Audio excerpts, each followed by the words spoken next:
what in the cinnamon toast fuck is going on with the Washington Spirit? Hey guys, welcome back to another women's soccer video where I talk about the NWSL, women's soccer, and soccer in general. In this video, I want to know what is going on with the Washington Spirit, particularly this guy, former Washington Spirit coach, Richie Burke. So before I get into this hot mess debacle, I was getting ready to do a part 2 of the video I did on what's going on with the Manchester United women's team. Yeah, that came to a screeching halt when I saw NWSL Twitter going wild and blowing up because of an article by Washington Post journalist Molly Hensley Clancy. So, Hensley Clancy wrote an article talking about reports of verbal abuse by former Washington Spirit coach Richie Burke. I will link the article in the description below, along with the other articles I used to make this video. And I'm going to take a water break because we're going to be here a while. And hopefully, if you don't already have something, I suggest having something to drink or eat. Because, man, this was a lot. Alright, let's get right into it. So this article by Hensley Clancy mainly focuses on Kaya McCullough. So I'm pretty bad with names, so I'm just going to call her Kaya. So this article focuses on Kaya and her time playing soccer for the Washington Spirit under the management of Richie Burke. Kaya says in the article that she and other players were verbally abused by Burke. This ranged from threats, criticism, personal insults, and racially charged insensitive jokes that made Kaya very uncomfortable. She said if she messed up, Burke would yell at her, and it made her afraid to mess up because she didn't want to be yelled at.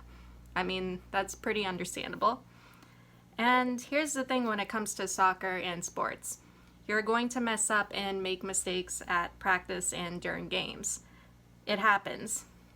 But the thing is, imagine getting yelled at and screamed at whenever you make a mistake. Like, the image I'm getting is of Kaya basically walking on eggshells around this guy. So, yeah, that is not good at all. So, McCullough, or Kaya, isn't the only player who was the target of Richie Burke's verbal abuse. 3 former players from the Washington Spirit also came forward anonymously to talk about Burke. One player called the guy unbelievably volatile and aggressive. He targeted certain players with personal attacks and threatened that they would lose their jobs. 2 players even said he called players dog shit and a waste of space. Burke's verbal abuse didn't just start with the Washington Spirit. In 2018, former youth players would come forward and say that he was emotionally and verbally abusive. And another water break. I don't know if it's because I was practicing reading. I was reading through this over and over again, reading through my script, but my mouth is really dry for some reason. Alright. So, Richie Burke in 2015 used to coach the DC United under-23 PDL squad. This player from this squad would say that Burke would have belligerent and violent outbursts during training, which never got physical, but it was mainly just verbal and emotional abuse. He would tell this player to man up and quit being a pussy. He would call another player pathetic, a moron, a joke, and a disgrace. Burke would also casually use the F word. By that, I mean the homophobic slur. Oh, and it gets worse. The player said Burke would single out players he liked and didn't like. If Burke liked a player, or if it was a player he brought onto the team, he would compliment them and be nice to them. If it was a player he didn't like, though, he would be straight up insulting, rude, and belligerent. According to the article, it was like if he didn't like a player, it didn't matter how well they were doing. He would still try to bring them down. And yeah, that's insane, and it just shows straight up bullying at this point. According to the player, Burke would keep up the abuse until that player either left the team or just stayed on the bench. Yeah, so how is this guy a coach? Favoriting other players, singling out players that he liked and didn't like, and making certain players wanting to quit, which that's the sad thing too. It sucks when you love doing something, in this case soccer, and meeting someone who would completely ruin it for you. Anyway, this is a very hostile environment for players, especially if Burke is making it clear that he doesn't like a certain player or certain players. Alright, going back to Kaya McCullough. Yeah, sorry, I'm really bad with last names. So going back to Kaya, she had also read about these prior allegations of verbal and emotional abuse by Richie Burke. And she was shocked that he was hired. Yeah, Kaya, about those prior allegations. Let's get to that. Washington Spirit and the NWSL would go on to defend Burke from those prior allegations. Yeah, I'll repeat it again. Washington Spirit and the NWSL would go on to defend Burke from those prior allegations. In other words, the Washington Spirit and the NWSL dismissed him because Burke received a lot of support and praise from other parents on the FC Virginia team. What is FC Virginia? Well, it's another team that was coached by Richie Burke. One of the parents raised concern about Burke being hired by the NWSL, and the I wrote that wrong. One of the parents raised concern about Burke being hired by the NWSL and the Washington Spirit due to his behavior, and the NWSL dismissed her concerns entirely. The NWSL/Spirit statement goes on to say, quote, "As attention to this incident grew online, we were very pleased to receive support from numerous parents who have worked with Coach Burke throughout the years, including many from parents of this FC Virginia team. Those parents spoke of Coach Burke's commitment to excellence and to fairness, to player development and character building, to strategy, alongside sportsmanship," end quote. Yeah, I think, about the player development and character building, I don't think screaming at players is character building. Just saying. Alright, so Kelly Herring, the parent who raised this concern to the Washington Spirit and the NWSL about Burke's behavior, said her son, who played on this FC Virginia team, was affected so badly by Burke's treatment that he had to undergo therapy. He also ended up leaving FC Virginia to play on his high school, just play on his high school team. Herring says of Burke that she and her husband were, and I quote, "most upset about abusive language and subversive behavior that he invokes for players who don't perform for him. He is your best friend. If you play well for him, he will treat you well. You will be a hero for him. He will be best friends with your family. He loves to love those players who perform for him. And when they don't, it seems almost personal, the degree of how verbally abusive he will get. You're the expletive player out there. You were expletive today. Why would you even come out on this field? Those things said to young children need to stop." End quote. So, despite the allegations, the NWSL and the Washington Spirit would go on to hire him. It's surprising and shocking, but then again, it's not the first time the NWSL and a team would go on to dismiss prior abuse allegations. I did a video previously on Farid Benstiti being hired as the head coach for OL Reign, despite U.S. Women's National Team midfielder Lindsey Horan coming forward and saying that she was body shamed by Farid and the coaching staff when she was playing for PSG. And if you want to see the video I did on that, I'll leave a link in the description below as well. Anyway, when it comes to Farid Benstiti, Farid would go on to resign from OL Reign in July, and after he did, I don't know, OL Reign went from number 9 in the NWSL standings to number 6. Yeah, just a side note and observation. But going back to the issue at hand, so going back to Kaya and the Washington Spirit, Burke would yell and scream and get into players' faces not just at practice, but during game and water breaks. One player even dreaded these breaks. Burke, according to players, berated a rookie player to the point she had a panic attack. And he didn't stop despite that player hyperventilating. A player even says of Burke, when he smells blood, he goes harder. And that is beyond messed up, because what came to mind when I first read that is a shark attack.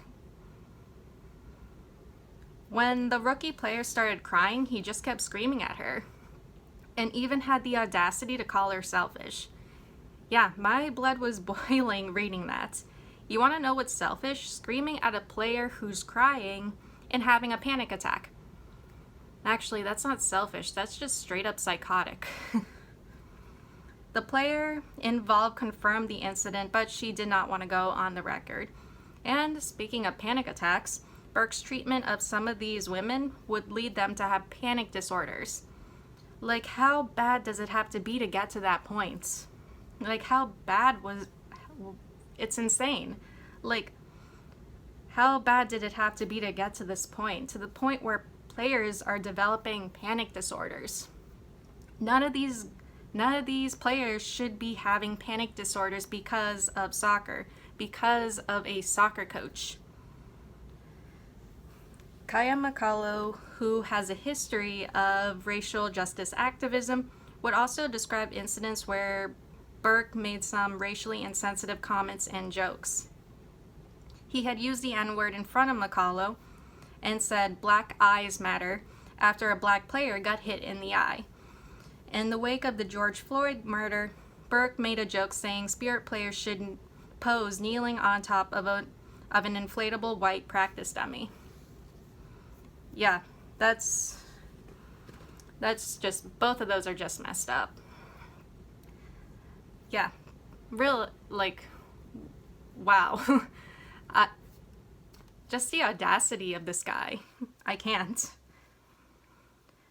Alright, so those former players on the Washington Spirit were scared to speak up about Burke's behavior because they were afraid that they would lose their spots on the roster or not be allowed to play in games. And the thing to remember here is that this guy, Richie Burke, threatened to have them fired or kicked off the team. And honestly, that would scare these players into silence because they don't know if the NWSL or the Washington Spirit would back them up or would do anything if they were to come forward.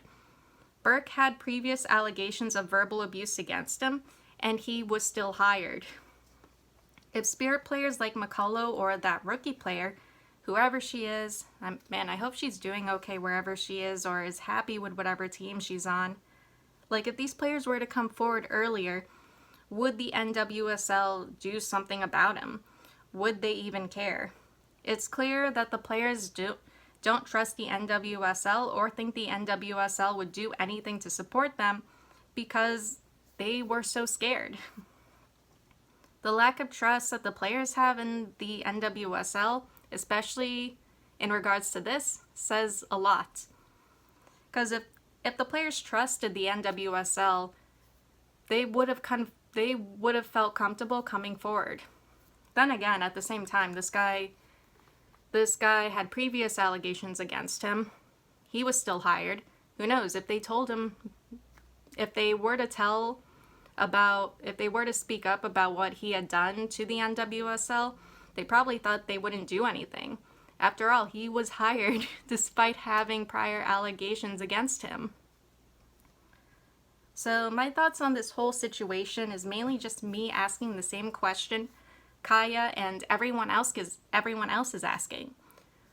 Why was this guy hired in the first place if he had previous verbal abuse allegations against him?